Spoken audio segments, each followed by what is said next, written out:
Have you ever wondered what makes a young, wealthy and famous person stop in the midst of their busy life to listen to the story of a stranger? Every day, Harold went through such tiring days, unnoticed and unappreciated, until a fleeting moment in a supermarket parking lot brought a stranger into his life, a stranger who would change everything. The day begins in quiet repetition for Harold, a man weighed down by routine and responsibility. In his small, aging home, the first light of dawn filters through crooked blinds, illuminating the wear of both the house and its inhabitant. Harold moves through his morning deliberately, his stiff joints and measured steps a testament to years of labor and the silent battles of life. His attention lingers briefly on the photographs that line the kitchen wall, relics of a happier time. Among them is a picture of Dorothy, his wife, vibrant and smiling during their honeymoon. Now, Dorothy is a shadow of her former self, lost in the haze of Alzheimer's. Harold tends to her with unwavering care, guiding her through the motions of the morning, even as she offers little response beyond the occasional twitch of her hand or a faint shift of her gaze. The house is quiet but heavy with the weight of overdue bills stacked neatly on the kitchen table. Harold confronts them daily, their bold red warnings a reminder of the financial strain that shadows his every move. He mutters a promise to himself, a vow to figure it out, though he knows the path forward is steep.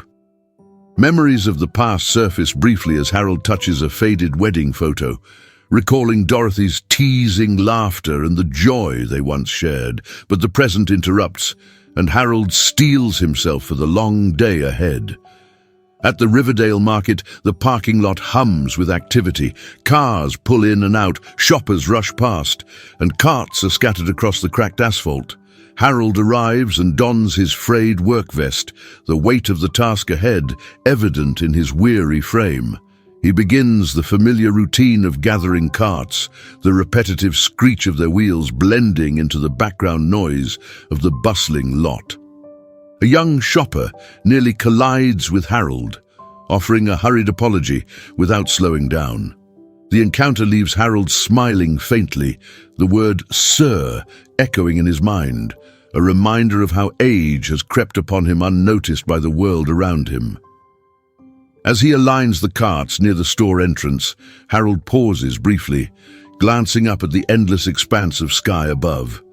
He lets out a quiet, unspoken plea. Just give me strength for one more day. The words, though unanswered, reflect Harold's resilience and the quiet determination that defines his life. With a sigh, he turns back to the work that has come to symbolize both his struggles and his strength, facing the day with the same resolve as every day before. The Riverdale Market parking lot bustled with morning activity. Harold stepped out of his car, steadying himself for the day ahead. Shopping carts were scattered everywhere as hurried customers darted around, their impatience filling the air. Donning his worn vest, Harold moved toward the carts, his smudged name tag ignored as usual. Ben, the young, stressed manager, approached him sharply, gesturing at the disarray. "We're short-staffed, so pick up the pace and don't let any carts hit cars," Ben ordered before rushing off. Harold pushed rows of screeching carts toward the entrance, the strain traveling up his aching body. A shopper's impatient shout forced him aside, and moments later he lunged to stop a runaway cart from hitting a sedan. The driver barely acknowledged him. As he caught his breath, Harold glanced at the sky, clouds low and grey, offering a moment's respite. A child's laughter briefly broke through his heavy thoughts, bringing a faint smile. Ben's voice soon snapped him back to reality. "Harold, I need those carts now!" Harold pushed on, the rhythm of the task dulling his thoughts. Each step felt heavier, but he kept moving, murmuring to himself, "Just one more day." The hum of a motorcycle cut through the busy Riverdale Market parking lot. Barron Trump parked far from the chaos, removed his helmet, and surveyed the scene. Amid shoppers and honking cars, his gaze settled on Harold, an older man struggling to manage a row of carts. Barron observed as Harold's manager approached, gesturing sharply at the scattered carts. Harold's shoulders sagged under the weight of the exchange, but he returned to work with quiet determination. His movements slow and deliberate. There was something about Harold. His resilience reminded Barron of his father, stirring memories of similar quiet strength. As Harold wiped his brow and pushed forward, Barron debated whether to approach. He finally decided that waiting for the right moment often meant doing nothing. Walking over, Barron cleared his throat. "Need a hand with that?" Harold turned, wary but composed. "I'm fine," he said, though his exhaustion was evident.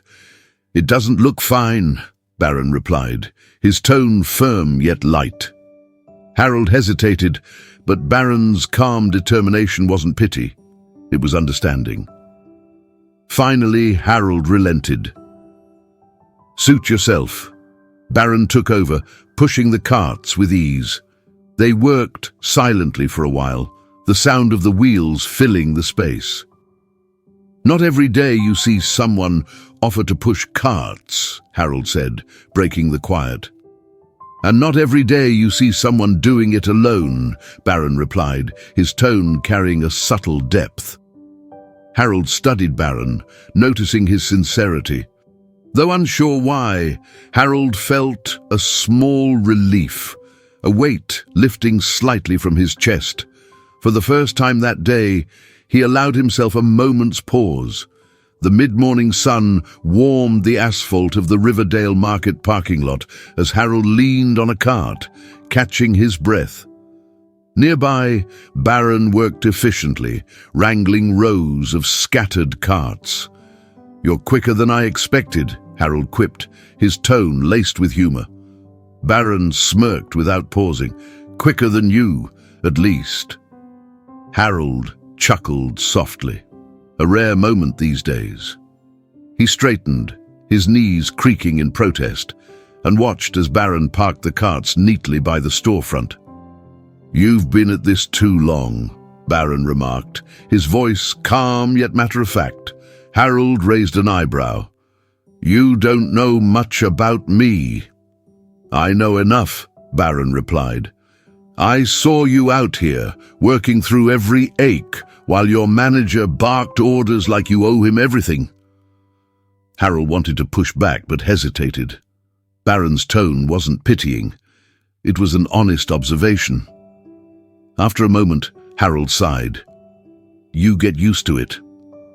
Barron didn't argue, instead gesturing for Harold to follow as he moved toward more scattered carts. "What are you doing out here anyway?" Harold asked. "Just passing through," Barron replied casually.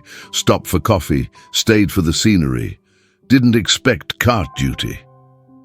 "Scenery, huh?" Harold said with a faint smile. Barron glanced at him, grinning lightly. "Depends on what you're looking for." The two settled into a rhythm, working in silence. Harold noticed Barron's efficiency and calm demeanor. It reminded him of his younger self. "You always this helpful to strangers?" Harold asked after a while. "Not always," Barron admitted, "but sometimes you see something you can't walk past." Harold didn't pry, sensing a deeper story behind Barron's words. As they parked the final row of carts, Barron leaned against the handle and studied the older man. "You've got more patience than most," he said. "Patience isn't a choice when you don't have other options," Harold replied simply. Barron's expression softened. "That why you're still here? No options?" Harold hesitated, but felt oddly comfortable sharing. "My wife, she's unwell. This job helps pay for what she needs." Barron listened quietly, nodding without interrupting. Harold added softly, "Dorothy." The name hung in the air, heavy with emotion. Barron's jaw tightened slightly as he said, "I get it. Doing whatever it takes." Harold glanced at him, surprised by the conviction in Barron's tone. "You sound like you've been there." Barron shrugged. "Everyone's been somewhere." Harold let the conversation settle, the unspoken understanding enough. When they finished, Barron turned to him with a small smile. "You've got the rest of the lot covered. Take a break."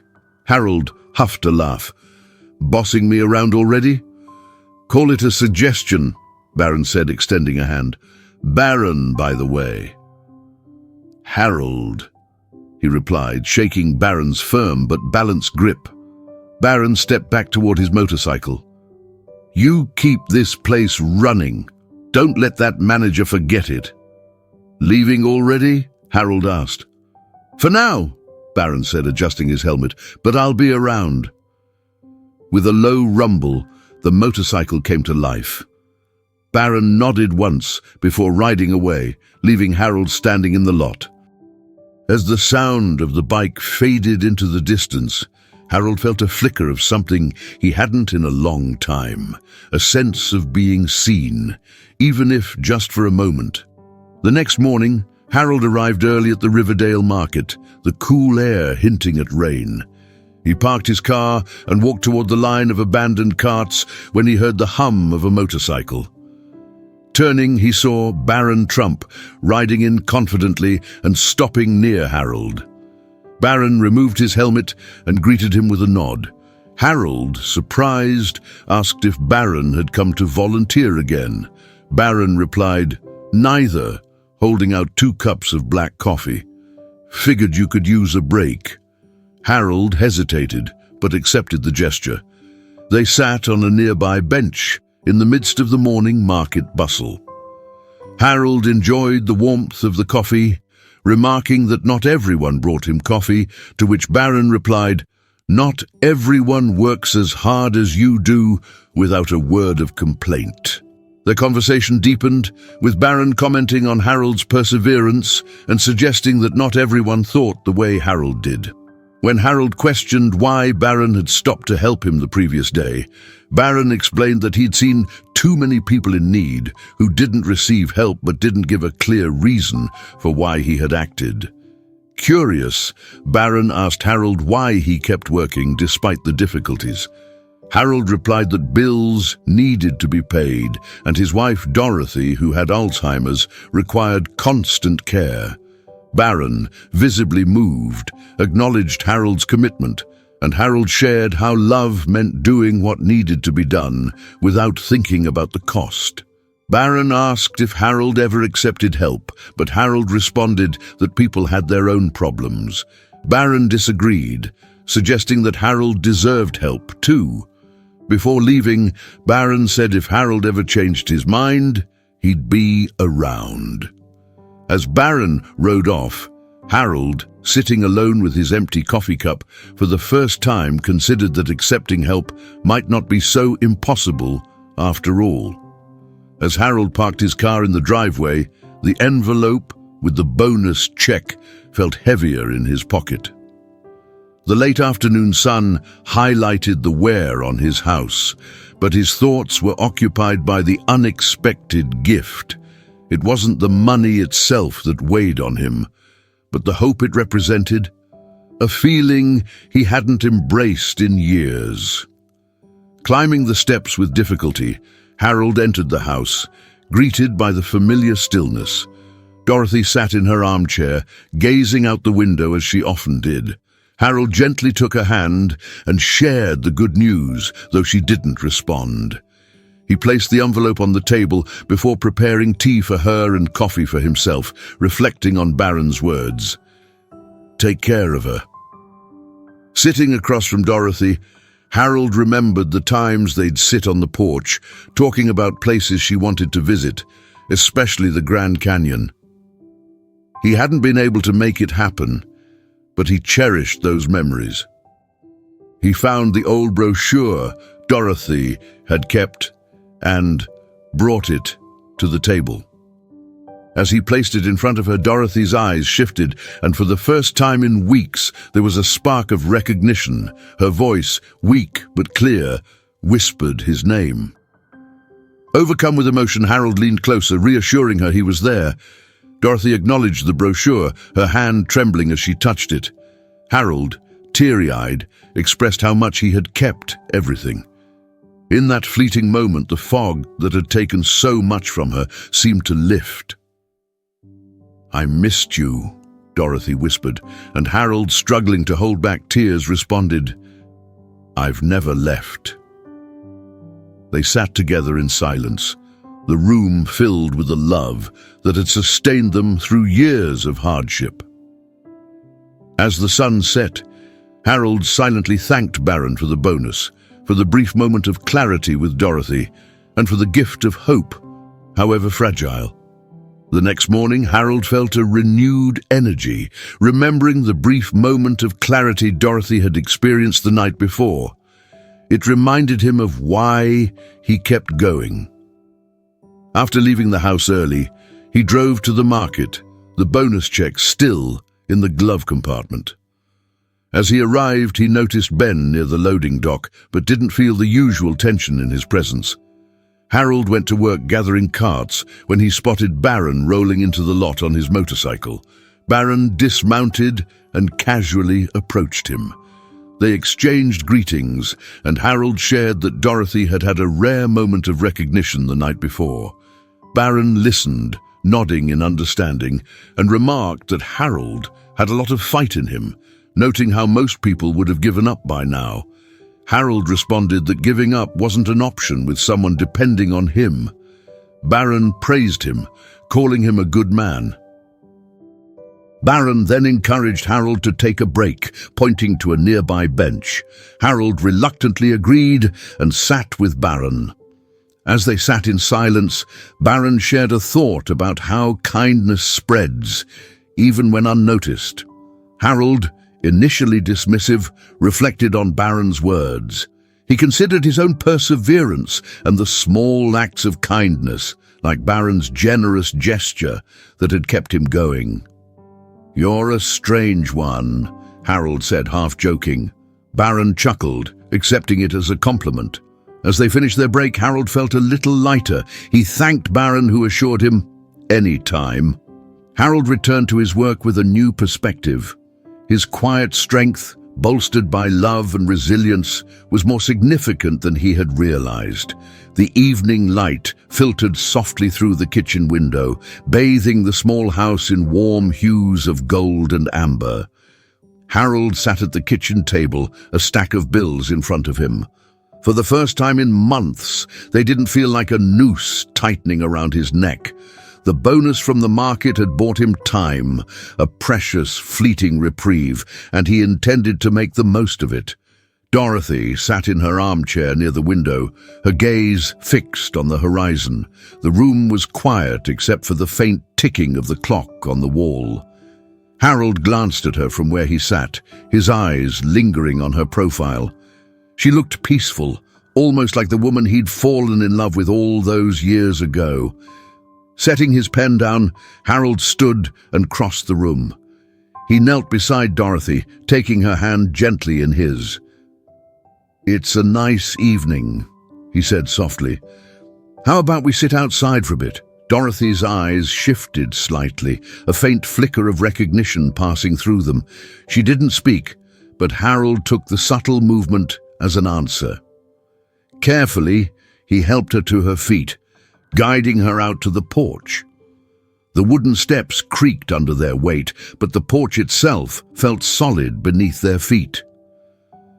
Harold eased Dorothy into the old rocking chair, then settled into the chair beside her.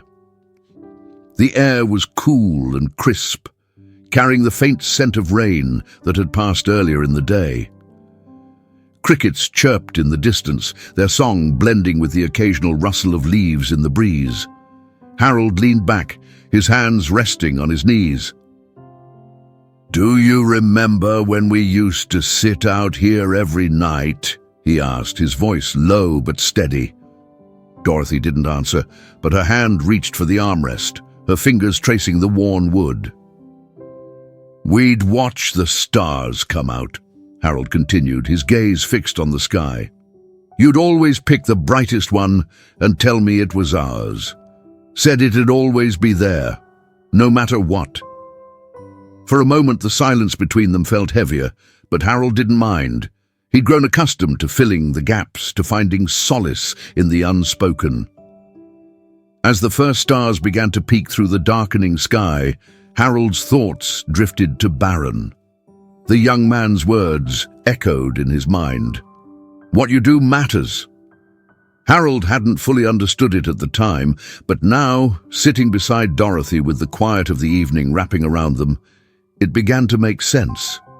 His life, filled with its endless routines and quiet sacrifices, wasn't meaningless. Every cart he pushed, every meal he prepared, every moment he sat by Dorothy's side, they were all acts of love, ripples spreading outward in ways he might never see. Dorothy stirred beside him, her hand lifting slightly toward the sky. Harold followed her gaze, his heart skipping as her lips parted. There it is, she murmured, her voice faint but clear. Harold blinked, barely daring to breathe. What is it, sweetheart? The star, Dorothy said, her eyes focused on the brightest point in the sky. It's still there. Tears welled in Harold's eyes, but he held them back, not wanting to miss a second of this moment. It is, he whispered. It always is. They sat in silence after that, the kind of silence that held more meaning than words ever could. Across town, Barron sat on his motorcycle at the edge of a quiet road. The town lights twinkled in the distance, muted and small against the vastness of the night. He removed his helmet, running a hand through his hair as he gazed at the horizon. Harold's story lingered in his mind. The man's quiet strength, his enduring love for Dorothy. It was a reminder of the kind of resilience Barron hadn't seen often in his life. He thought of the small gesture he'd made, the bonus he'd arranged anonymously. It was nothing grand, nothing that would change the world. But as Harold's gratitude had shown, even the smallest acts could mean everything to someone. Barron smiled faintly, the kind of smile that came not from joy, but from a quiet sense of purpose. He revved the engine softly, the sound blending with the hum of the night, and turned his bike toward the open road. Some things are worth the effort, he muttered to himself, before speeding off into the distance. Back on the porch, Harold rocked gently in his chair, Dorothy's hand resting lightly in his. The sky above them stretched endlessly, dotted with stars that seemed to shine a little brighter tonight. For the first time in a long while, Harold allowed himself to feel something he'd kept at bay. Hope. Not for miracles or dramatic changes, but for the small, quiet moments that made all the struggles worthwhile. Thank you, he murmured under his breath, unsure if the words were meant for Barron, for Dorothy, or for the stars themselves. Dorothy's fingers squeezed his lightly, a small but unmistakable sign of recognition, and in that moment, Harold felt whole. Did this story touch your heart? Let us know your thoughts in the comments below. What would you have done in Harold's shoes? Don't forget to like this video if it inspired you, and subscribe to our channel for more stories that celebrate hope, resilience,